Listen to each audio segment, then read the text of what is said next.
Hey, good morning, everybody. Welcome to this week's Independent is Power. It's been a few weeks since our last broadcast. A lot of things been going on with the campaign. We had a great rally last week for Defend the Guard out at the state capitol. Jesse Ventura, Scott Horton was a couple of our guest speakers. Uh, wasn't quite as strong of a turnout as I would have liked, but the amount of support we got from candidates was huge, and it's really going to help us move this forward as time goes on. And I think this rally we had last week is going to be a great base to move forward with the Defend the Guard program or initiative or whatever you want to call it. So overall, I mean, I think it went relatively well. Got our name out a little bit more, and unfortunately, my competitor, Jill Aberstein, who was supposed to be there, got exposed to COVID the day before, so she was not able to be there. Michelle Fishbach not only refused to go, she also refused to do a statement in support of, which is telling me it's not a program that she's going to support. I mean, which really and truly, it doesn't surprise me. I mean, she's kind of a Liz Cheney type Republican.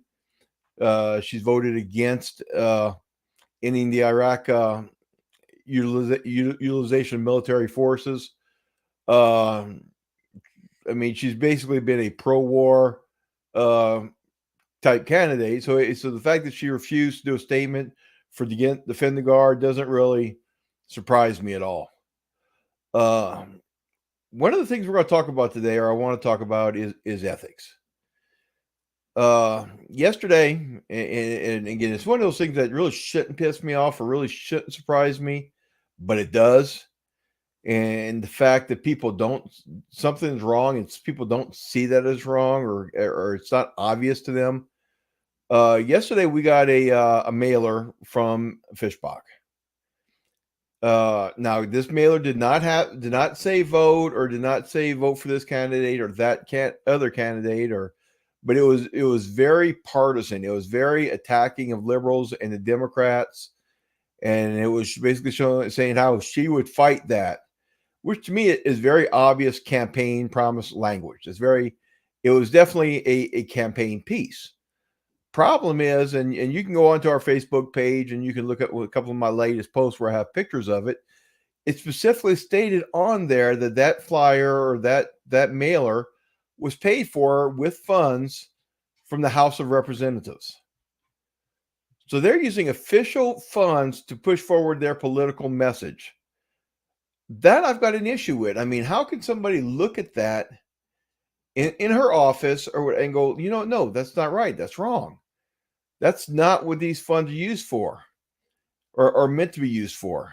And the fact that on the same mailer, she's complaining about wasteful spending. It's like, hey, that's not how I want my tax dollars to be spent. I don't want my tax dollars being spent for you to do mailers attacking one political view or the other. I mean, if you're going to do a mailer saying, hey, this is what we're accomplishing, this is what I'm working on, this is why I voted against a particular bill, you know what? I have no issues with that. But just to do it as a partisan mailer, I mean, saying attacking the liberals and the Democrats, you know what? I've got some issues with that. It's just, it's not ethical. And you know what? I shouldn't be surprised. I mean, after looking at some of the actions in the 2020 election for when she was competing, when she was campaigning against Colin Peterson, and some of the unethical stuff that her former campaign manager did, it should not surprise me in the least. But it did. I mean, I'm very disappointed because I mean, I consider Michelle a good person, even though I don't agree with her on a lot of stuff. To see this kind of unethical behavior bothers me. It discourages me. And it's an old saying that we come up to, and I addressed this a few weeks ago. It's that knowing the difference between what we can do and what we should do. And I think that's been lost on a lot of politicians. I mean, we face the same things with the big fight lately over Trump and the classified/declassified documents. Did if those were declassified by him from as soon as they left the Oval Office, did he have that authority? Well, possibly. They're still going to fight that out during the through the courts. But should he? These things were documented for a reason. I mean, were classified for a reason. And we got to take they should be taking care on, okay, what is the purpose of this declassification? And if it's not for the good of the American people, then you got to question it. I mean, and that's where those ethics kick in. And I just don't see it across the board. I mean, there's this whole lack of ethics in government, and the American people, we're allowing it to happen. I mean, we need to stand up and say, hey, you know what? No, this just because you can do something don't mean you should. It's part of why I keep on saying that that character counts, because you need to be able to count on the person you elect to do the right things. Not perfect, far from it. Most definitely. Make all these mistakes for the right reasons. Again, I can't say that I have, but I've matured and learned from a lot of them. And I mean, if the people of Western Minnesota deem to elect me, I mean, I'm going to do my very, very utmost to show the highest level of ethics within that office. I mean, if I'm going to represent you, then I need to be something you'd be proud of to say you're representing me. And I don't feel like we have that in our current representative. Again, that's a big reason why I'm running. And so yeah, that's my little 2 cents on ethics or lack of ethics. A couple other updates, since we haven't done one of these in a while. I don't remember what we've put out or what we haven't put out. The debate is still going to go on. However, the Fishbach team says they are not available to debate until November 1st. Now, of course, this is after a lot of people have already voted early voting. So that's I see the debate being a good opportunity to get our word out there, but I don't see it having the impact that I did if it was done earlier in the voting process, where people can actually look and go, hey, yeah, I like this guy. We need to vote for him, because a lot of them will have already voted. And this is another one of those kicks I get with going through online lately and looking at the Fishbach pages. I mean, the Republicans are supposedly against mail-in voting.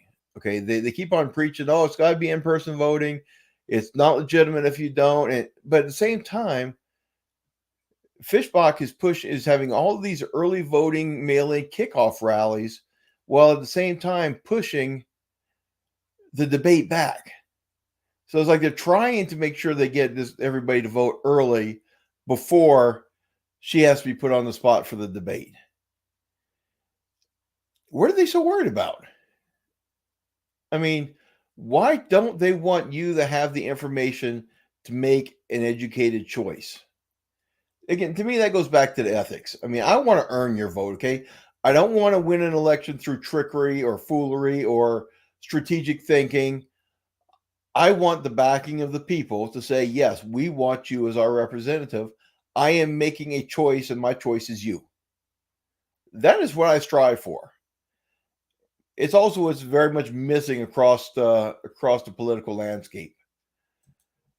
I get so frustrated right now. I mean, I haven't been on Facebook as much, and that's sad, because that's my main conduit to you guys most of the time. But damn it, it's so hard to get on there right now and see all that negativity, see all of the name calling. You can have a debate with somebody, and you can object to somebody on their behavior and what they're doing. But you know what? That's what you attack on. You say, you know what? You're doing this, and I don't like it. You're not giving the people a choice. Okay, I don't like that. That's fine. But don't go out here and name call, and don't go out here and just paint everybody as evil. I mean, because as I said with Michelle Fishbach, I don't think she's a bad person. I'm disappointed with some of the choices her campaign has made, and it calls question into their judgment. But as a person, I don't think she's a bad person. I think she's a good person.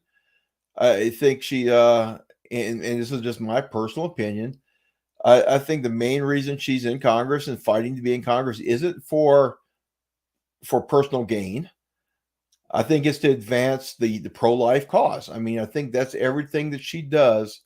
She does because she firmly believes in the pro-life cause, and her staying in Congress is going to be the best avenue she thinks to further that cause. I mean, and that's just my 2 cents. I mean, and it's up to you, the people of the 7th District, and to decide, hey, is that what's important to me?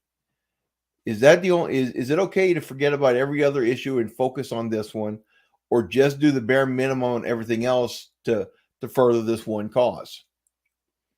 And again, this is just my opinion. I'm not saying this is definitely what she's doing or whatever. This is how I see it, and I've heard of other people say they had the same thought process on it. It's what's near and dear to her heart. What's dear to my heart is representing you, and that's across the board. I mean, the Constitution, that's what's near and dear to my heart. A representational form of government where your representatives actually represent you, actually talk to you. I had a discussion on the phone with a gentleman the other day, and it was one of those. It was a hard discussion. In the fact that the question came up, said, "Okay, if you believe in this, you firmly believe this is the best option or best answer, and 75% of the people tell you they want you to do something else, what are you going to do?" And it's a hard choice. I mean, if I believe in my heart that something's the wrong choice, yet 75% of the people I represent is telling me to do something else, then I mean, unfortunately, or fortunately, I mean, I'm going to have to say, you know what? I mean, I'm your representative. If that's what you really want, that's the direction I'll go in, because I am your representative. It's not about me. It's about you. And that can be hard if it's coming across some of our core values, my personal core values, like government spending. But again, if a majority of people say, "Hey, Travis, we need this. We need this infrastructure spending because it's killing us. We can't. The roads are so bad. I mean, it's tearing up our cars. We need some spending on this." And although, I mean, it may be against my nature to have to want to spend more money, I mean, the people are the boss. I mean, if I ever get into the position where I can't listen to the people and be their instrument in DC, then you know what? It's going to be time for me to take a step down and say, okay, next man up. Is it possible? Yeah. In my military career, have I done it? Again, yeah. I mean, when I've had a commander who I just didn't feel I could properly support, I went to our sergeant major. Sergeant major, you need to find a replacement for me. I just can't support this commander. And you know what? They found another job for me, and we went on with life. However, I don't ever see being in that situation with the people of Western Minnesota, because I think we're on the same page. I think a lot of our common beliefs are similar, and we're walking down the same path together. If I didn't, I wouldn't be running for office. So guys, I mean, I hope that that makes sense to you. Do we have any questions coming in? I don't see any coming in yet. Yeah, Jake, they do worry about losing their position in the soulless political machine. But they shouldn't be. I mean, again, their job is to represent us. Okay, it shouldn't be about them. But they think it is. Now, a little earlier, we mentioned about how the debate got pushed back to November 1st, and I mean how that's going to really affect our ability to get our message out. Because of that, guys, I mean, we really have to push to do some radio ads. There's still so many people in this district that has not heard about us. It costs about $1,000 a week to send radio ads in the southern part of the district, another $1,000 for the northern part of the district. What this buys us is 4 radio stations doing 3 ads a day for 7 days a week. And these different radio stations in that area cover the broad gamut of our voters. I mean, from everything from country to pop to R&B. I mean, and to oldies. I mean, including some news stations. I mean, but this is going to be our best way forward to get our message out now. I mean, the fact that they push this debate back, I mean, I'm not going to lie, it hurts us. I mean, so many of our voters are going to have voted now or are going to have voted before that date. Because again, once you're on the debate's on the 1st, election day is on the 8th. People aren't going to want to worry about their votes being late or not being counted because they don't get them in time. So they're going to push them forward. I mean, and rural Minnesota, a good portion of this district does do mail-in voting. I mean, that's the only thing that's really feasible because the townships just can't afford to run their own precincts at this point in time. So we really do need to get those. We do really need to get those radio ads out. And honestly, guys, I really need your help.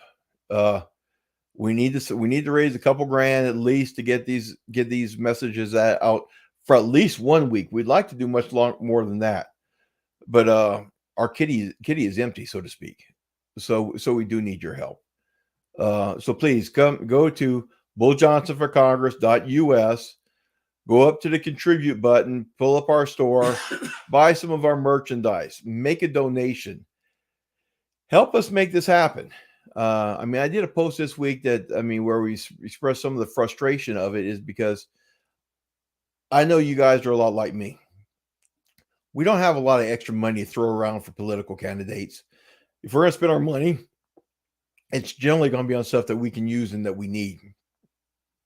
So to ask you to send your money to me for a political campaign, it's hard. I mean, I don't like doing it, and but the fact of the matter is, I can't do it alone. We do need your help. That's one of the things that frustrated me so much about this mailer from Fishbach that I talked about earlier in this campaign. At the end of last quarter, they showed $300,000 cash on hand in the bank. Yet they needed your money to send out this mailer. They needed to use taxpayer money when they had $300,000 sitting in their campaign account. Why? Liberty Lady, I have not done a podcast with Liberty Dad yet. I would love to.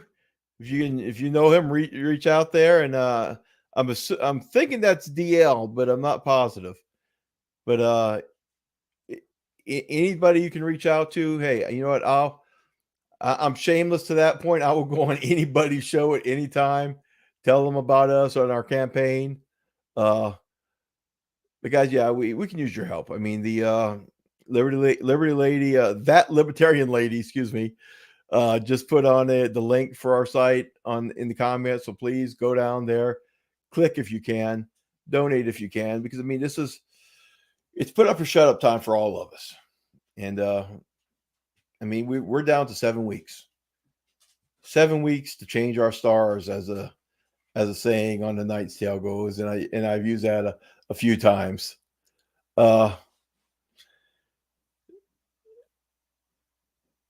Okay, Sarah, I love to see that, but so you're gonna make me pray for you to win Mega Millions now, huh? Is that what you're trying to say?